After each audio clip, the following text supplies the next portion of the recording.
Assalamualaikum warahmatullahi wabarakatuh. Selamat pagi anak-anakku semuanya. Selamat bertemu kembali dengan Ibu Puji Rahayu. Kali ini Ibu akan bahas masih tentang klasifikasi makhluk hidup, khususnya tentang kunci determinasi. Kita mulai yuk. Tujuan pembelajaran kali ini adalah setelah pembelajaran selesai diharapkan peserta didik mampu: 1. Memahami kunci determinasi atau kunci dikotom. 2. Menjelaskan manfaat kunci determinasi. Dan 3. Menentukan jenis spesies makhluk hidup menggunakan kunci determinasi. Seperti kita ketahui bahwa klasifikasi makhluk hidup dilakukan dengan cara mengidentifikasi ciri-ciri setiap makhluk hidup sebanyak-banyaknya, kemudian mengerucut dengan ciri yang sama. Pengelompokan ini dapat dilakukan dengan lebih mudah jika dibuat suatu kunci yang berguna untuk mengidentifikasi jenis hewan atau jenis tumbuhan yang belum diketahui. Dan kunci tersebut dinamakan dengan kunci determinasi. Lalu apa yang dimaksud dengan kunci determinasi itu? Kunci determinasi merupakan kunci yang digunakan untuk menentukan film atau divisio, kelas, ordo, famili, genus, dan spesies makhluk hidup. Lalu apa manfaat kunci determinasi itu? Kunci determinasi bermanfaat untuk menentukan jenis kelompok dan nama hewan atau tumbuhan yang belum diketahui. Dan kunci determinasi yang sederhana dinamakan dengan kunci dikotom. Kunci dikotom adalah cara atau langkah untuk mengenali organisme dan pengelompokannya pada takson makhluk hidup. Kunci dikotom berisi deskripsi ciri-ciri organisme atau makhluk hidup yang disajikan dengan karakter berlawanan. Apa yang perlu diperhatikan dalam pembuatan kunci dikotom? Yang perlu diperhatikan dalam pembuatan kunci dikotom adalah 1. Kunci harus dikotom atau berlawanan, sehingga satu bagian dapat diterima sedangkan bagian yang lain ditolak. 2. Kata pertama tiap ciri dalam satu kelompok kuplet harus identik. Dan 3. Ciri yang dimasukkan mudah diamati. 4. Menggunakan kalimat singkat dan mudah dimengerti. 5. Setiap kuplet diberi nomor. 6. Pernyataan dari dua kuplet yang berurutan jangan dimulai dengan kata yang sama. Seperti apa contoh kunci determinasi itu? Yuk kita lihat contoh-contoh kunci determinasi. Yang pertama adalah contoh membuat kunci dikotom pada tumbuhan. Contoh yang sangat sederhana Ibu ambilkan dari 3 tanaman di sekitar kita, yaitu padi, jagung, dan mangga. Kita akan buat kunci dikotomnya. Dari tumbuhan padi, jagung, dan mangga, kemudian kita membuat kunci determinasinya. Kita lihat sebentar syaratnya tadi bahwa kunci harus dikotom atau berlawanan. Ya, bagian yang penting adalah ciri yang dimasukkan mudah diamati, kemudian menggunakan kalimat singkat, dan setiap kuplet harus diberi nomor. Nah, kita kembali, maka Ibu akan membuat beberapa kuplet. Yang pertama adalah 1A akar tunggang, maka 1B-nya berakar serabut. Yang kedua, dari pengamatan yang mudah dilakukan adalah daunnya. 2A tulang daunnya sejajar, dan 2B adalah tulang daunnya menyirip.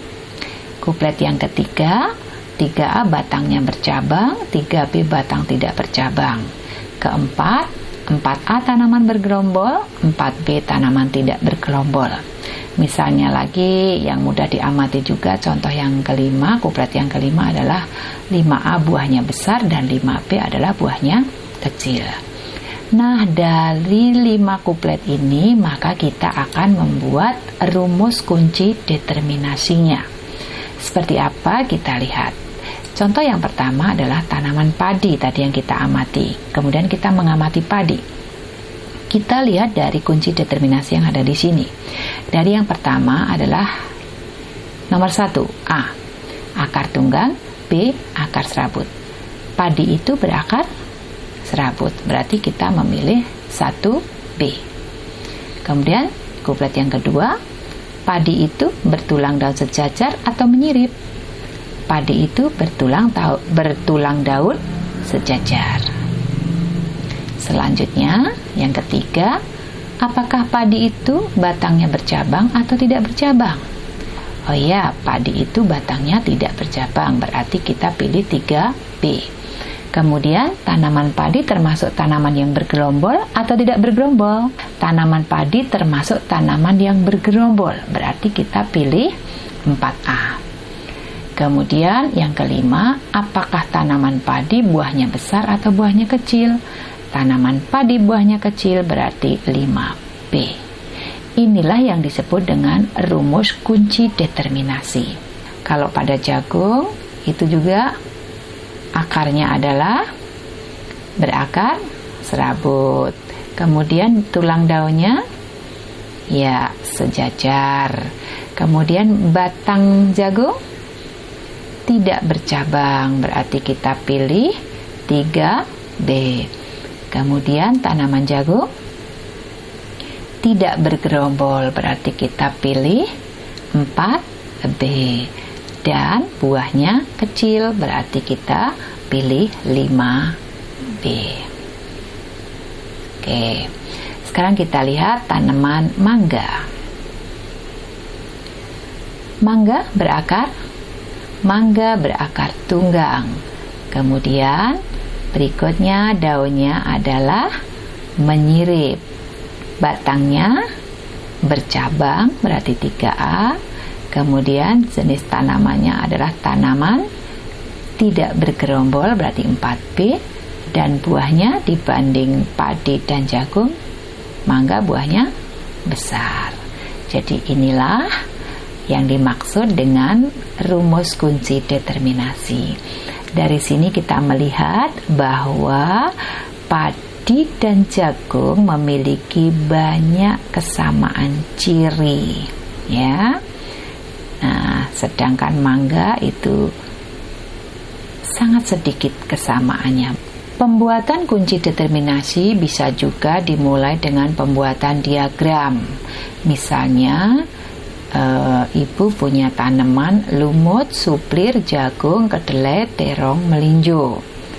Nah, ingat dari tanaman ini kemudian kita membuat ciri-ciri yang berlawanan. Yang pertama adalah 1A, tumbuhan yang berspora, lawannya adalah tumbuhan yang tidak berspora.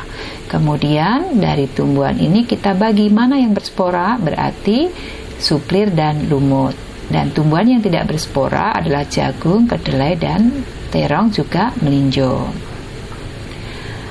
Untuk membuat percabangan lagi, berarti kita perhatikan selama anggotanya masih ada 2 atau lebih, berarti dia masih bisa diberi kuplet lagi, ya. Misalnya ini berspora, ada suplir, ada lumut, berarti kita bisa membuat 2A-nya dan 2B-nya, yaitu berbatang jelas dan berbatang tidak jelas. Jadi sudah terbagi bahwa yang berbatang jelas itu suplir dan yang tidak berbatang jelas adalah lumut. Nah, suplir dan lumut ini masih bisa dibagi nggak dalam kuplet-kuplet? Sudah tidak lagi karena sudah merupakan sebuah spesies. Biji tertutup anggotanya adalah jagung, kedelai, terong. Kemudian biji terbuka anggotanya adalah melinjo. Nah, berarti melinjo ini sudah merupakan spesies, kita tidak buka kuplet lagi. Ini masih bisa kita bikin kuplet lagi. Misalnya yang satu adalah berkeping 2, yang satu berkeping 1. Berarti yang berkeping 2 itu contohnya kedelai dan terong, yang berkeping 1 adalah jagung. Nah, ini masih kita bagi lagi menjadi kuplet, berarti 3A, 4A, berarti masih bisa ke 5, ya. Berkeping 2 itu bisa dibikin kuplet lagi dari bunganya. Yang satu 5A berbunga kupu-kupu, dan berikutnya adalah berbunga terompet. Nah, kita lihat sekarang semua sudah satu, berarti semua sudah dalam spesies, berarti sudah selesai. Dari diagram tadi, jika ditulis dengan kunci determinasi, maka akan didapatkan seperti ini. 1A tumbuhan berspora, 1B tumbuhan tidak berspora. Kita lihat ya, sama. Kemudian 2A berbatang jelas, 2B berbatang tidak jelas. Di sini berbatang jelas sudah mendapatkan jawabnya adalah suplir, berbatang tidak jelas sudah mendapatkan jawaban lumut, dan seterusnya. Yang ketiga adalah 3A berbiji tertutup, 3B berbiji terbuka. Kemudian 4A biji berkeping 2, 4B biji berkeping 1. 5A berbunga kupu-kupu, 5B berbunga trompet. Nah, dari kunci determinasi ini kita akan membuat rumus kunci determinasinya. Ibu ambil contoh misalnya tanaman jagung. Tanaman jagung itu berarti tumbuhan yang tidak berspora. Berarti kita pilih 1B. Apabila kita memilih 1B, maka petunjuknya kita harus langsung ke 3. Berarti kita ke sini. Ya. 3A berbiji tertutup, 3B berbiji terbuka. Berarti tanaman jagung itu berbiji tertutup, ya. Berarti kita pilih 3A. Jadi tadi apa? 1B, 3A. Kemudian ada petunjuknya, kalau kita pilih berbiji tertutup, berarti kita harus ke angka 4. Nah, berarti kita pilih angka 4. Apakah jagung itu berkeping 2 atau berkeping 1? Oh, biji jagung itu berkeping 1, berarti kita pilih 4B. Jadi rumus determinasi jagung adalah 1B, 3A, dan 4B. Contoh berikutnya adalah kunci determinasi dari hewan. Ini anggotanya agak banyak ya. Kita lihat, ibu punya hewan cacing, kucing, ikan, burung, ayam, dan sapi. Langkah pertama kita membuat kunci determinasinya. Ya, ibu ambil yang pertama, kuplet yang pertama, 1A hidup di darat, 1B hidup di air. Kemudian 2A berkaki 4, 2B tidak berkaki 4. 3A menyusui, 3B tidak menyusui. 4A bisa terbang, 4B tidak bisa terbang. 5A bertulang belakang, 5B tidak bertulang belakang. Kemudian 6A bernafas dengan paru-paru dan 6B tidak bernafas dengan paru-paru. Seperti tadi, dari sini maka kita akan membuat rumus kunci determinasi. Ya, kita lihat cacing. Cacing itu berarti hidup di darat, 1A. Kemudian tidak berkaki 4, 2B. Kemudian cacing itu tidak menyusui, 3B. Lalu cacing itu tidak bisa terbang, 4B. Kemudian cacing itu 5B tidak bertulang belakang, dan cacing itu tidak bernafas dengan paru-paru. Berarti 6B. Dan seterusnya berlaku untuk kucing. Juga begitu ikan, burung, ayam, dan sapi. Kita ambil contoh yang terakhir ya, sapi misalnya. Berarti sapi itu 1A, berarti dia hidup di darat. Kemudian berkaki 4, 2A. Menyusui, 3A. Kemudian sapi itu tidak bisa terbang, berarti 4B. Kemudian sapi itu bertulang belakang, berarti 5A. Dan sapi bernafas dengan paru-paru, berarti 6A. Tidak sulit bukan? Agar lebih jelas lagi, yuk kita bahas soal ujian nasional di tahun 2017. Ada soal kunci determinasi seperti ini. Perhatikan kunci determinasi berikut. 1A, tumbuhan berpembuluh. 1B, tumbuhan tidak berpembuluh. 2A, berbiji terbuka. 2B, berbiji tertutup. 3A, berkeping 2. 3B, berkeping 1. 4A, bertulang daun menyirip. 4B, bertulang daun sejajar. Pertanyaannya, berdasarkan kunci dikotom tersebut, urutan identifikasi yang benar untuk tanaman jambu adalah A, B, C, atau D. Nah, kita bahas yuk. Sekarang pertanyaannya adalah kunci determinasi dari pohon jambu. Kita lihat yuk satu persatu. 1A, tumbuhan berpembuluh. 1B, tumbuhan tidak berpembuluh. Jambu adalah tumbuhan yang berpembuluh. Oke. Jambu itu berbiji terbuka apa berbiji tertutup? Jambu itu berbiji tertutup. Oke, 2B. Kemudian jambu itu berkeping 2 atau berkeping 1? Betul, kita semua tahu bahwa jambu itu berkeping 2. Kemudian tulang daun jambu adalah menyirip. Baik, kalau begitu kunci determinasinya adalah 1A, 2B, 3A, 4A. Kita pilih 1A, 2B, berarti bukan, 2B, 3A, dan 4A. Nah, berarti jawabnya adalah B. Oke? Soal yang kedua. Perhatikan kunci determinasi berikut. 1A, hewan bertulang belakang. 1B, hewan tidak bertulang belakang. 2A, tubuh ditumbuhi bulu. 2B, tubuh berlendir. 3A, tidak memiliki kaki. 3B, memiliki kaki 2. 4A bertelur.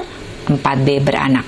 Pertanyaannya, berdasarkan kunci dikotomi tersebut, urutan identifikasi yang benar untuk hewan ayam adalah A, B, C, atau D. Kita bahas, yang ditanyakan adalah kunci dikotom ayam. 1A, hewan bertulang belakang. Hewan tidak bertulang belakang. Ayam adalah hewan yang bertulang belakang. 2. Tubuh ditumbuhi bulu, tubuh berlendir. Ayam adalah tubuhnya ditumbuhin bulu. Tidak memiliki kaki, memiliki kaki 2. Ayam memiliki kaki 2. 4A bertelur, 4B beranak. Ayam bertelur. Jadi, kunci determinasi dari ayam adalah 1A, 2A, 3B, dan 4A. Kita lihat mana dari option A, B, C, D-nya. 1A, nih 1A, 2A, 3B, 4A. Berarti pilihannya ada di option A. Demikian anak-anak, sudah paham? Sekian, terima kasih atas perhatian kalian. Sampai ketemu di bahasan berikutnya. Wabillahi taufik wal hidayah. Wassalamualaikum warahmatullahi wabarakatuh.